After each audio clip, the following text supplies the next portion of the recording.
मैं डॉक्टर राजीव सिंगला हूँ। मैं कंसल्टेंट एंडोक्रिनोलॉजिस्ट हूँ और द्वारका कल्पवृक्ष क्लिनिक पर प्रैक्टिस करता हूँ।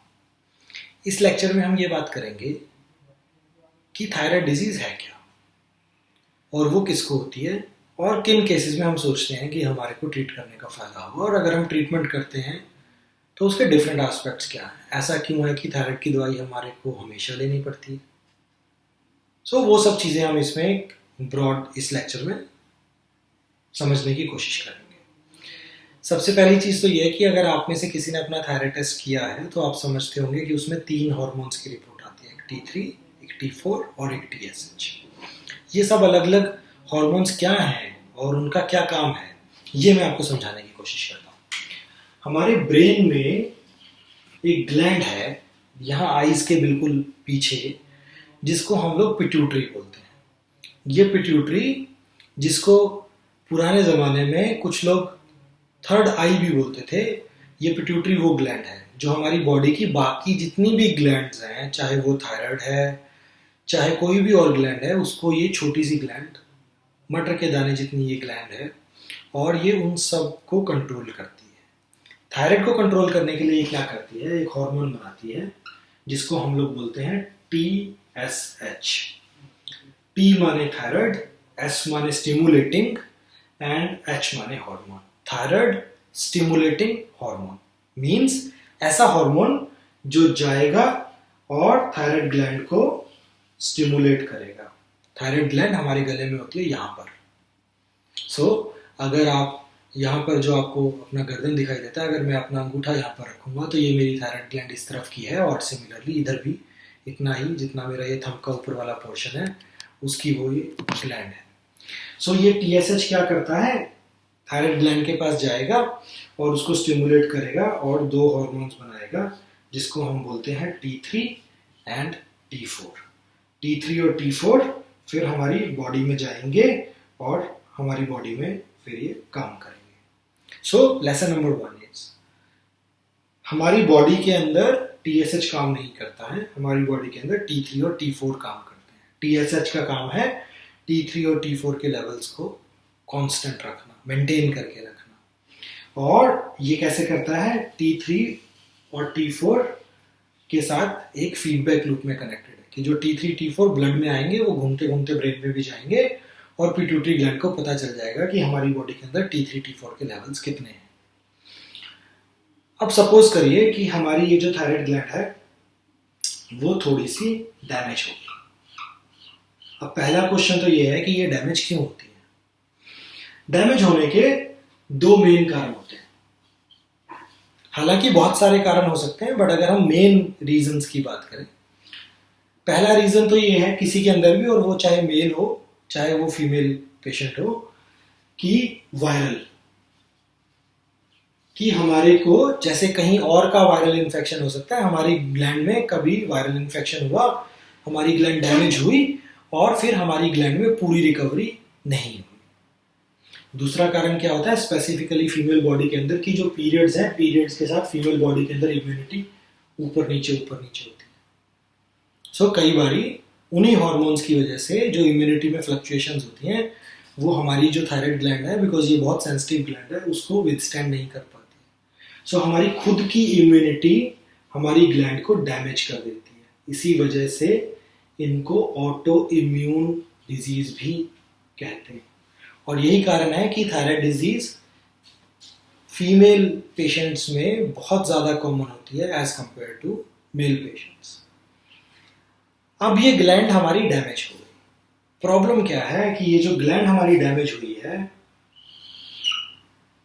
इसको हम वापस रिकवर नहीं कर सकते, क्योंकि बिकॉज ये बहुत स्पेशलाइज सेल्स है हमारी बॉडी के अंदर, जो टोटल रिजर्व है वो ज़्यादा नहीं है, कुछ है बट बहुत ज़्यादा नहीं है। अगर ये ग्लैंड एक्सटेंसिवली डैमेज हो गई तो ये दोबारा से ठीक नहीं कर सकते हम इसको किसी भी तरीके से। लेकिन होगा क्या, अगर ये ग्लैंड डैमेज हो गई तो सबसे पहले ये होगा कि T3 और T4 बनाने की जो कैपेसिटी है वो कम हो जाएगी। ये जो T3 T4 होंगे वो वापस जाएंगे पिट्यूटरी के पास और पिट्यूटरी को बोलेंगे कि कुछ किया जाए ताकि जो लेवल्स हैं T3 T4 के वो बढ़ जाए।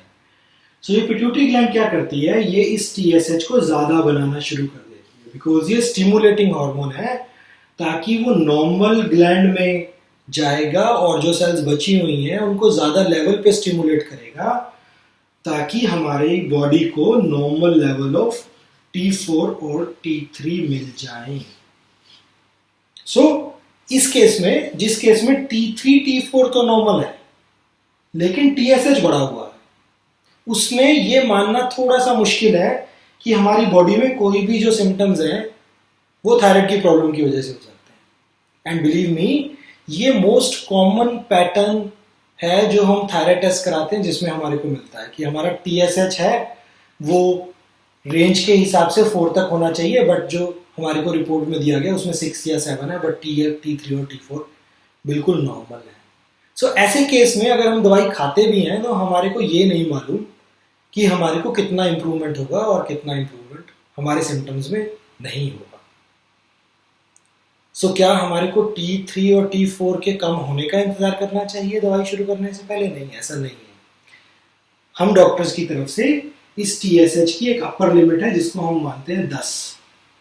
हम ये मान के चलते हैं कि अगर हमारा TSH 10 के ऊपर चला गया, नॉर्मली हम मानते हैं कि 4 तक नॉर्मल होता है, अगर उससे 2.5 गुना ऊपर चला गया, इसका मतलब ये है कि इस ग्लैंड के अंदर जो डैमेज है वो काफी ज्यादा है। अब ये जो पूरे सर्कल से थायराइड हॉर्मोन्स नॉर्मल हो रहे थे, वो पूरा सर्कल कभी ना कभी फेल हो जाएगा, क्योंकि जो थायराइड के अंदर फंक्शनिंग टिश्यू बचा हुआ है, जो काम करने वाला हिस्सा बचा हुआ है, वो बहुत कम रह गया है। सो अगर आपका TSH 10 के ऊपर चला गया तो ट्रीट करने में ही फायदा है। फिर कोई क्वेश्चंस नहीं है, कोई कंडीशंस नहीं है, फिर हमारे को ट्रीटमेंट लेना है और 99.9% वो ट्रीटमेंट लाइफ लॉन्ग चलेगा, उसमें कोई डाउट नहीं है। वो क्यों लाइफ लॉन्ग चाहिए होगा वो हम अभी बात करेंगे। लेकिन अगर हमारा जो TSH है वो 4 और 10 के बीच में, उस केस में सब लोगों को ट्रीट करने का फायदा नहीं होगा। आप ये मान के चलिए कि अगर 100 लोग हैं जिनका TSH 4 और 10 के बीच में है, शायद 5 या 6 लोग ऐसे होंगे जिनके अंदर अगर मैं ट्रीटमेंट शुरू करूंगा तो उनको फायदा होगा। सो हमारे को वो लोग सेलेक्ट करने हैं जिनके अंदर इस लेवल पे ट्रीटमेंट करने का फायदा होगा। वो कौन लोग हैं? वो लोग हैं जिनको प्रेगनेंसी है या जो प्रेगनेंसी प्लान कर रहे हैं, अगर पीरियड्स में बहुत ज़्यादा ब्लीडिंग हो रही है, अगर हमारे को पहले से कोई हार्ट प्रॉब्लम है तो कुछ लोग सोचते हैं कि उस केस में देने से हार्ट का फंक्शन थोड़ा सा बेटर हो सकता है, वह बहुत केयरफुली हमारे को लो डोज में शुरू करके हम दे सकते हैं। अगर हमारे को कोई डिप्रेशन या एंजाइटी की प्रॉब्लम है जिसके लिए हम ऑलरेडी दवाई खा रहे हैं, सो कुछ टाइम पे हम सोचते हैं कि शायद इस TSH जब 4 और 10 के बीच में भी है तो थोड़ा सा हमारे को दवाई ऐड करने से मदद मिल सकती है। कुछ लोग बोलते हैं कि अगर थायराइड के बहुत सारे सिम्टम्स अगर किसी को हैं तो उस केस में आप दे के देख सकते हैं, बट उसका फ़ायदा बहुत प्लस माइनस है। ये एक ऐसा ग्रुप है जिसके अंदर फ़ायदा होने या ना होने की उम्मीद कोई नहीं बता सकता कि कितनी रहेगी।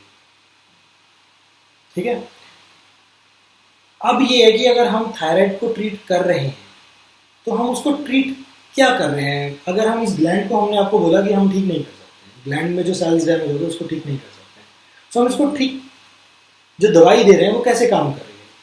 जो हम आपको दवाई बाहर से दे रहे हैं वो एग्जैक्टली सेम T4 है जो आपकी ग्लैंड अभी तक बना रही थी। हम सिर्फ ये करने की कोशिश कर रहे हैं कि थोड़ा सा T4 अंदर से आए, थोड़ा सा T4 बाहर से आए और ब्लड के अंदर इतने लेवल मेंटेन हो जाएं कि हमारी पिट्यूटरी को नॉर्मल सिग्नल जाए और हमारी पिट्यूटरी नॉर्मल TSH बनाए। सो एसेंशियली जो थायराइड की दवाई है वो दवाई नहीं है, वो रिप्लेसमेंट है। जो हमारी बॉडी हार्मोन नहीं बना पा रही है, जो हमारी थायराइड ग्लैंड हार्मोन नहीं बना पा रही है, उसे हम बाहर से देने की कोशिश कर रहे हैं। ये बिल्कुल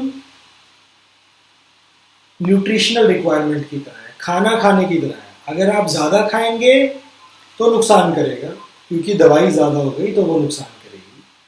अगर हम कम खाएंगे तो हमारे को जितना फ़ायदा होना चाहिए उतना पूरा फ़ायदा नहीं होगा। लेकिन जितनी हमारे को दवाई की रिक्वायरमेंट है, जितना डैमेज्ड पार्ट है, अगर हम उसको बाहर से कमी पूरी कर देंगे तो हमारे को फ़ायदा भी पूरा होगा, और अगर हम 100 साल भी इस दवाई को खाएंगे इसका कोई साइड इफेक्ट नहीं होगा। जो लोग बोलते हैं कि इससे बोन्स वीक हो जाती हैं, इससे हार्ट में प्रॉब्लम होती है, वो तब है अगर आप ज़रूरत से ज़्यादा दवाई खाएंगे। कुछ लोग बोलते हैं कि थायराइड की दवाई के साथ आपको कैल्शियम लेना पड़ेगा, वाइटामिन लेने पड़ेंगे, ऐसी कोई रिक्वायरमेंट नहीं।